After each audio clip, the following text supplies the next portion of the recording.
کمالہ کشفت دجا بجمالہ حسنت جمیع خصالہ صلو علیہ وآلہ۔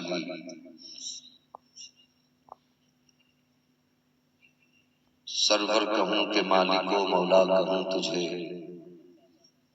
باغ خلیل کا گل زیبا کہوں تجھے، تیرے تو وصف عیب تناہی سے ہیں بری، حیران ہوں میرے شاہ میں کیا کیا کہوں تجھے، لیکن رضا نے ختم سخن نثر کر دیا، خالق کا بندہ خلق کا آقا کہوں تجھے۔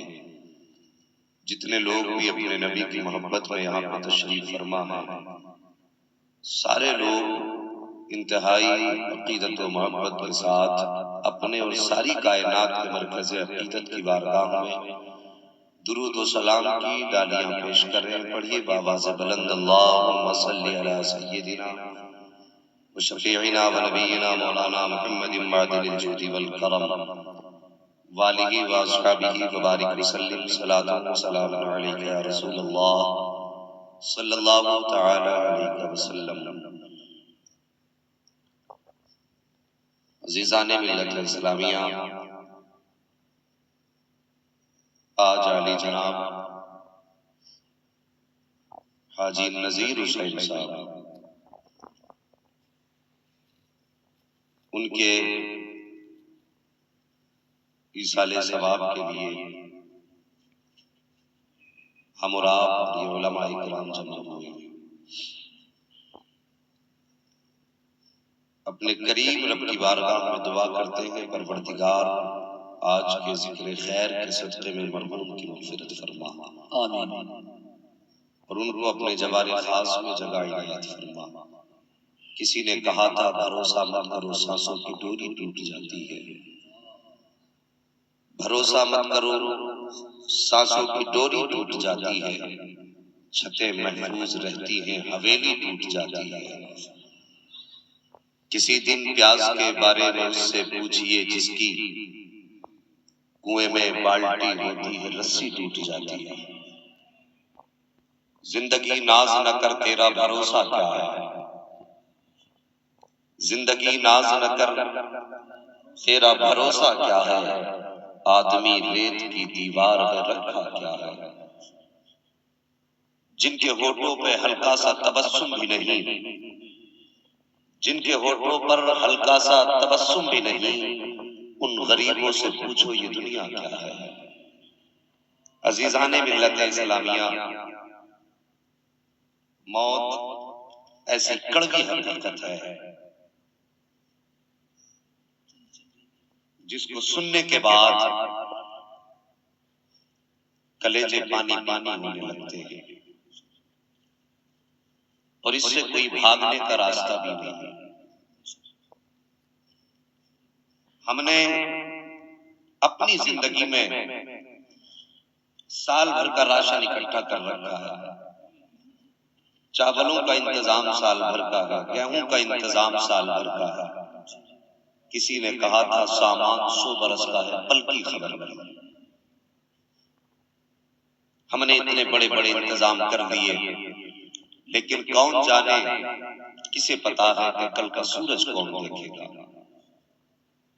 کتنے لوگ راتوں کو حساب جوڑ کے سوئے ضرور کہ صبح اٹھیں گے یہ کام کریں گے، صبح اٹھیں گے وہ کام کریں گے۔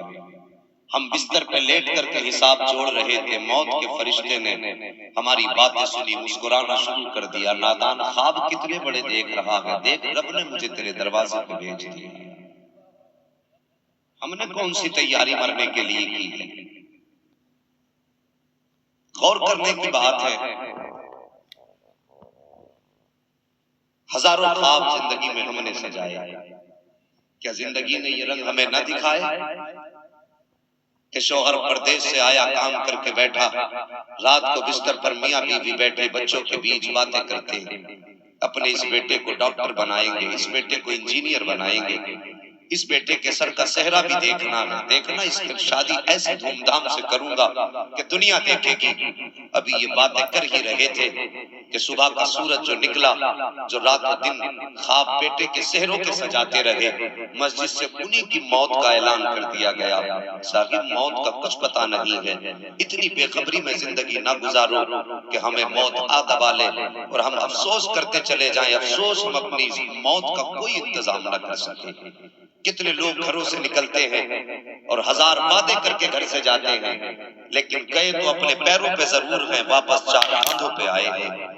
یہ موت نے کون سا نقشہ ہمیں نہ دکھایا، موت نے کون سے جہان کا سفر ہمیں نہ کرایا۔ صاحب میری بات بڑی غور سے سننا، اللہ تعالیٰ سے دعائیں مانگا کرو، مالک جب تک زندہ رہے اللہ اپنے حبیب کے طریقوں پر عمل کی توفیق دے، اور جب موت آئے تو اسی مصطفیٰ کے نام لیتے لیتے قرینی کا کلمہ پڑھتے پڑھتے موت آ جائے۔ بڑی تکلیف ہوتی ہے، کچھ جگہوں پر تو کانوں میں لیڈ لگی ہوتی ہے، اگلے دن فوٹو آ جاتا ہے، رات کانوں میں لیڈ لگا کے لیٹا تھا، اچانک چارجر کی آئیسیاں اڑی، چارجر ڈائریکٹ ہوا، وہ کرنٹ ڈائریکٹ موبائل کے اندر پہنچا، اس کی آئیسیاں اڑی، پھر وہ کرنٹ ڈائریکٹ لیڈ میں آیا، اور اس وقت یہ لیڈ کا جو بٹن تھا اس کے منہ کے اندر تھا، اچانک نہ جانے کب کس حال میں موت آ گئی،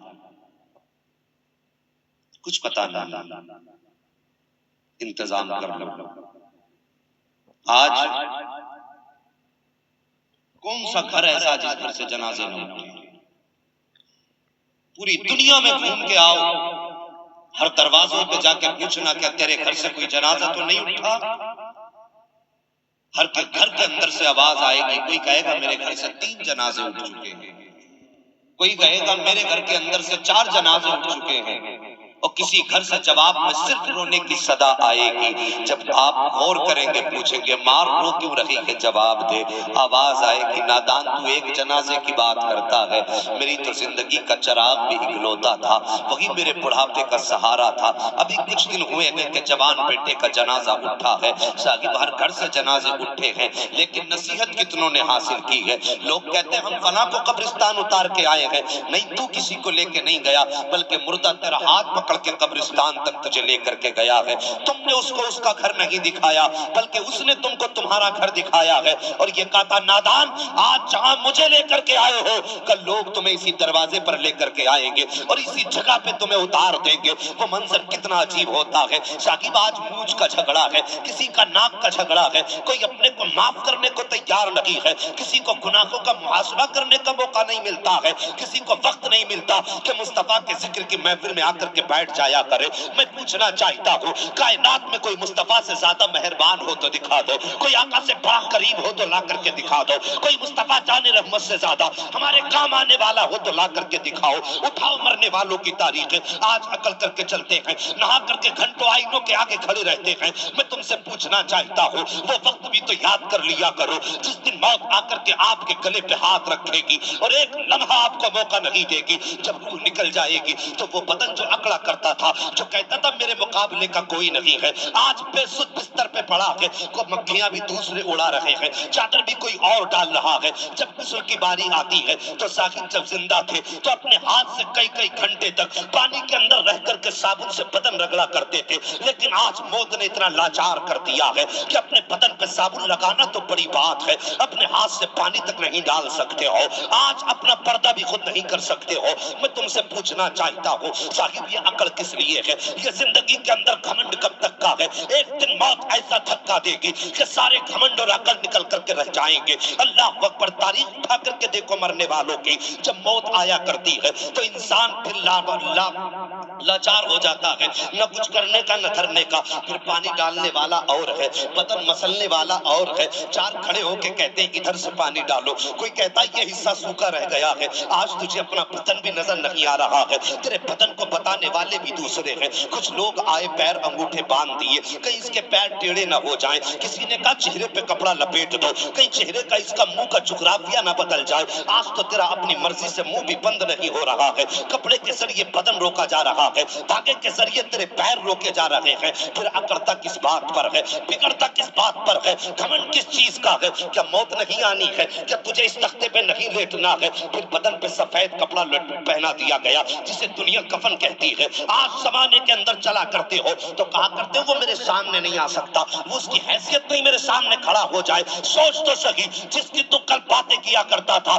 کہ اس کی حیثیت سامنے آنے کی نہیں ہے, آج وہی تیرے جنازے کو کاندھا دے رہا ہے, آج وہ تجھے اٹھا کر کے لے کر کے جا رہا ہے. آج تیرے وجود میں اتنی طاقت نہیں ہے کہ اپنے آخری گھر کی طرف خود سے جا سکے. اللہ اکبر, تو زمانے میں اکڑتا رہا. موت نے تجھے سینے سے کیا لگایا, 4 کاندھوں پہ لے کر کے تجھے گئے ہیں اور مٹی کے ڈھیروں کے نیچے تجھے دفنایا گیا ہے. تو وہی اقربا, وہی بھائی, وہی دوست, وہی احباب جو کہتے تھے قدم قدم پہ ساتھ نبھائیں گے, تیرا ساتھ نہ چھوڑیں گے, آج کہتے ہیں یہ سوراخ رہ گیا ہے اسے بھی بند کر دو, آخری تختہ بھی لگا دو. جو کہتے تھے تیرے بغیر زندگی نہیں گزرے گی, آج کہتے ہیں صحیح سے بند کر دینا, کوئی سوراخ باقی نہ رہ جائے. شاکر ذرا غور تو کرو, کل جو ساتھ جینے مرنے کی قسمیں کھاتے تھے آج تیرے اوپر مٹی ڈال کر کے جا رہے ہیں. کوئی ایک لمحہ تیرے پاس ٹھہرنے کے لیے تیار نہیں آئے. جب تجھے قبر کے اندر ڈالا ہے, منو مٹی تیرے بدن پہ ڈال دی گئی ہے, کوئی سوراخ نہ چھوڑا گیا. صاحب قبر کا اندھیرا ہے, پھر اجالا کہاں سے لاؤ گے؟ آج کئی کئی لائٹوں کا انتظام ہے,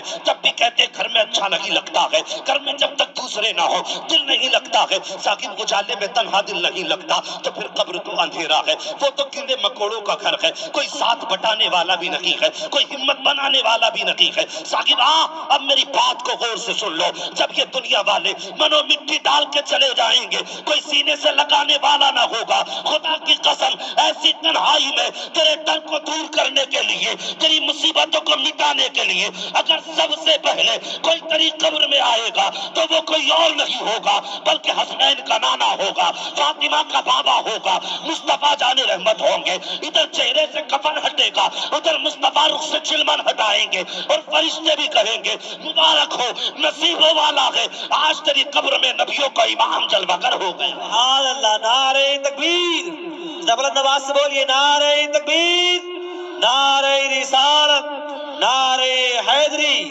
مسلک اعلی حضرت حضرت علامہ مفتی حماد صاحب قبلہ. سبحان اللہ, بہت اچھے ان کے ساتھ, واہ واہ. یہ میرے مصطفیٰ کا کرم نہیں تو اور کیا ہے. کسی نے کہا تھا آ گئے قبر میں بھی چھڑوانا, درد کتنا ہے امتی کے لیے. اللہ اکبر, وہ تو اپنے امتی کو قبر میں بھی تنہا نہ چھوڑتے. تو شاگرد ہم کتنے بے وفا ہیں کہ ہماری بستی میں مصطفیٰ کی باتیں ہوں اور ہم بستر پہ لیٹے رہیں. کیا تم سے مصطفیٰ کو پیار نہیں ہے, یا تمہیں مصطفیٰ سے پیار نہیں ہے؟ مانا کہ یہ ایصال ثواب کی محفل حاجی نذیر حسین کی تھی, لیکن باتیں تو مدینے والے مصطفیٰ کی ہیں, باتیں تو ساری سرکار کی ہیں. اگر تجھے مصطفیٰ سے پیار تھا, آنکھیں بند کر کے اٹھ جایا کر اور کہہ دیا کر یار حویلی کسی کی بھی ہو, باتیں تو مدینے کی ہونے والی. یہ عشق کا تقاضا ہے. آج میرا ایمان کہتا ہے نبی کی حدیث کے مطابق, آقا کریم ارشاد فرماتے ہیں جب تم کسی مرنے والے کو قبر میں دفنا کے آتے ہو نا, تو اس کی مثال مصطفیٰ فرماتے ہیں کل غریق المتغوث, ایسے شخص کی طرح ہے جو سمندر میں ڈوب رہا ہو اور غوطے کھا رہا ہے. جسے تم نے قبر میں اتارا اس کی مثال ایسے ہے جیسے سمندر میں ڈوبنے والا انسان غوطے کھاتا ہو. بڑے بڑے لوگ بیٹھے ہوئے ہیں, سفید بالوں والے تجربہ کار لوگ ہیں, سب جانتے ہیں جب بندہ ڈوبتا ہے تو ہر طرف ہاتھ مارتا ہے. جی, اگر ایک گھاس کا تن کا ہاتھ آ جائے تو اس کے سہارے سے کنارے لگنا چاہتا ہے. ایسے ہی ہوتا ہے نا. کسی نے کہا تھا ڈوبتے کو تنکے کا سہارا کافی ہوتا ہے. یہ بات سمجھ میں آ رہی نا میری؟ آقا فرماتے ہیں تو قبر میں دفن ہونے والے کی مثال ایسی ہے جیسے کہ ڈوبنے والے کی مثال, وہ غوطے کھاتا ہے, ہاتھ مارتا ہے. فرمایا گیا جب بندے کو دفنایا جاتا ہے, اگر اس کے اعمال اچھے نہیں ہوتے تو اس کے پیروں میں آگ کی بیڑیاں لگائی جاتی ہیں. آگ کی بیڑیاں اس کے پیروں میں, پوری قبر کو آگ کا